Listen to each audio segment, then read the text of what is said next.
குழந்தைங்களை இந்த மாதிரி பனியில தூங்க விடுறது 1 டிகிரியை விட கம்மியா இருக்குங்க. தாயாரும் தகப்பனாரும் மறந்துட்டாங்களா இல்ல இது அந்த ஊர்ல ஒரு பொதுவான பாரம்பரியமானு பார்ப்போம் வாங்க.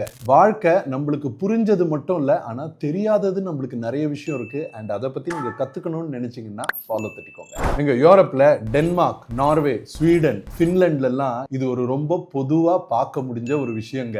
மார்க்குஸும் சாண்ட்ராவும் சின்ன வயசுல இருக்கும் போது இந்த மாதிரி பனியில நிறைய வாட்டி தூங்கி இருக்காங்க. நான் ஃபர்ஸ்ட் டைம் பார்க்கும்போது ஷாக் ஆயிட்டேன். ஆனா இதுல என்ன பெனிஃபிட்ஸ் இருக்குன்னு உங்களுக்கு தெரியுமா? இந்த ஊருங்கள்ல வெயில் காலம் ரொம்ப சுருக்கமா இருக்குங்க. அதனால வருஷம் முழுவதும் வெளியில போறது இவங்களுக்கு ஒரு சிறப்புரிமை மாதிரி, நம்மள மாதிரி கிடையாது.